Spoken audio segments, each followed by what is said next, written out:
Olá, espero que estejam bem. Eu sou Tarsila Siqueira, professora responsável por essa disciplina. Nessa videoaula, faremos algumas reflexões preliminares sobre a ideia de direitos humanos, de modo a subsidiar o nosso percurso. Necessário iniciar afirmando que as ideias que trazemos aqui não são verdades absolutas. Diferentes pensadores podem apresentar outras conceituações ou mesmo contestações referentes aos conceitos postos. É assim que funciona nos campos das ciências sociais e das ciências humanas. O que trazemos aqui, portanto, são alguns aspectos históricos, conceituações e reflexões que visam facilitar a compreensão daquilo que está sendo discutido no âmbito da disciplina. A ideia é termos uma compreensão inicial sobre os direitos humanos que possam provocar reflexões críticas e instigar o aprofundamento do universo abordado. A noção de direitos humanos, tal qual nos chega, é fruto de um verdadeiro complexo cultural e político forjado a partir de distintos elementos históricos, filosóficos, sociológicos e estratégicos. Norberto Bobbio, na sua Era dos Direitos, trata os direitos humanos como sendo o resultado de uma grande construção histórica que envolve avanços, retrocessos, lutas, reflexões e conquistas. É de Bobbio a tese construtivista de que os direitos humanos não nasceram de uma vez, nem de uma vez por todas. Os processos que envolvem os direitos humanos são, portanto, graduais e seguem em movimento. No que tange às suas origens, podemos dizer que os direitos humanos são uma construção retórica do Ocidente, e, deste modo, uma construção europeia em sua origem e natureza. Embora tenha cabido aos Estados Unidos o papel de grande difusor dos direitos humanos. Os arranjos históricos, a formação dos Estados nacionais e a afirmação de um sistema internacional de Estados são o locus desse construto, lugar de nascedouro e no qual está situada essa ideia de direitos humanos. Os direitos humanos nascem com a pretensão de estabelecer um conjunto de regulações mínimas em prol da dignidade humana, ou seja, como um antídoto para as múltiplas violências engendradas pelo próprio homem contemporâneo. A ideia dos direitos humanos está alicerçada, sobretudo, na Declaração Universal dos Direitos Humanos, que consiste em um documento que delineia a proteção universal dos direitos humanos básicos adotada pela Organização das Nações Unidas, a ONU, em 1948. No pós-Segunda Guerra Mundial, em uma tentativa de coordenar as relações entre os Estados, a ONU, por meio da Declaração Universal dos Direitos Humanos, procurou pôr em prática um sistema universal de princípios para a proteção dos direitos, que impedissem a repetição de casos de violação grave que ocorreram durante as duas grandes guerras e durante os processos de colonização. Com pretensões universais e fruto das disputas das potências no pós-guerra, a Declaração Universal dos Direitos Humanos apresenta como objetivo a ideia de segurança coletiva.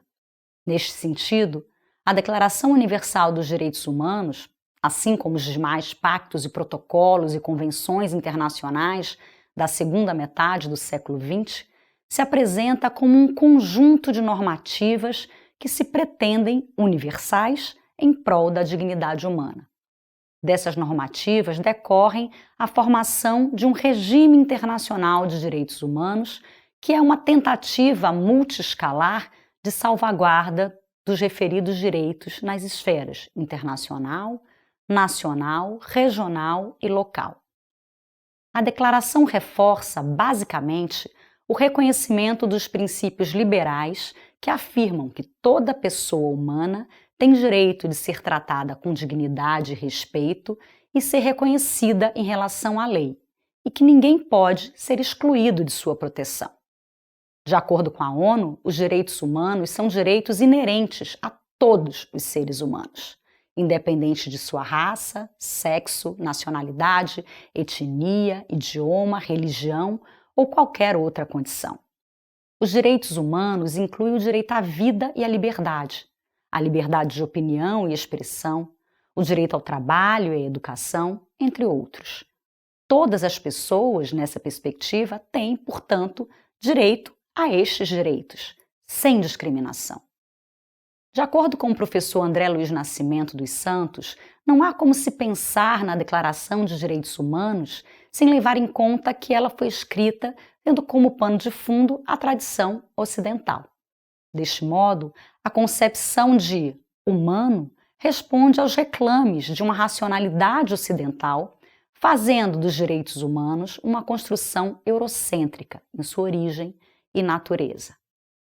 Para Immanuel Wallenstein, essa universalidade, derivada de uma perspectiva eurocêntrica, traz em si uma ambiguidade, na medida em que ataca os crimes de alguns e negligencia os dos outros.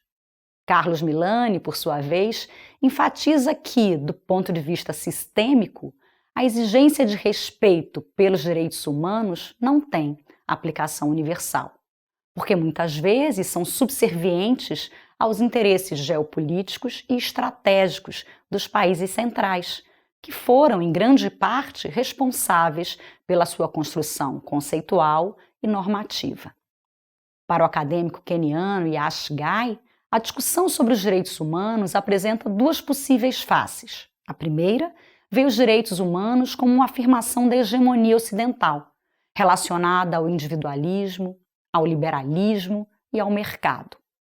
Em sua versão hegemônica, os direitos humanos podem ser instrumentos de homogeneização, tendendo a suprimir culturas que não sejam dominantes.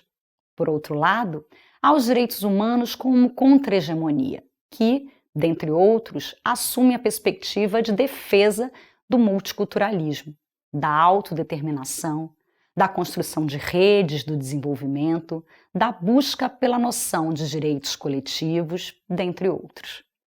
O intelectual português Boaventura de Sousa Santos, ao refletir sobre direitos humanos, lembra que o direito à igualdade deveria ser, na verdade, um direito à diferença, e nos aponta um paradoxo.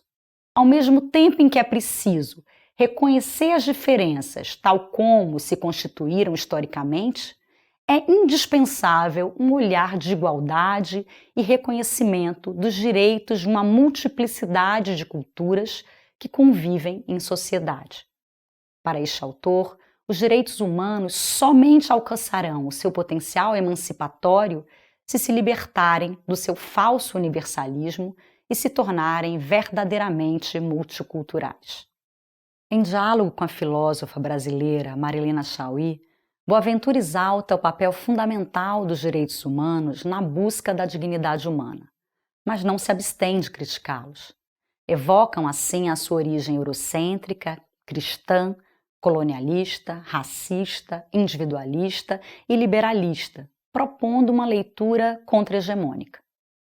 Ante o universalismo eurocêntrico, eles propõem a luta pelo pluralismo fundacional, os direitos coletivos como forma de garantir definitivamente a todos os grupos sociais os direitos individuais, um Estado social que não viole as garantias civis e políticas, mas que suporte as garantias sociais, econômicas e ambientais, a continuidade dos direitos humanos, mesmo com a descontinuidade de regimes políticos com direito à verdade, à memória e à justiça de transição, a proteção à dignidade humana sem exclusão de determinados humanos, a proteção à dignidade expandida para além da espécie humana, o reconhecimento da diferença ante o eurocentrismo que se pretende universal, valorizando-a, a busca por uma humanidade diversa, justa e não hegemônica. Por fim, é necessário lembrar que, embora ditos naturais da pessoa humana, os direitos humanos são, na realidade, históricos. Provêm de lutas políticas, econômicas e sociais e estão em constante mudança. Do ponto de vista analítico, os direitos humanos estão divididos em direitos civis, direitos políticos, direitos econômicos, direitos sociais e direitos culturais. Sobre estes últimos, trataremos na próxima videoaula. Até já!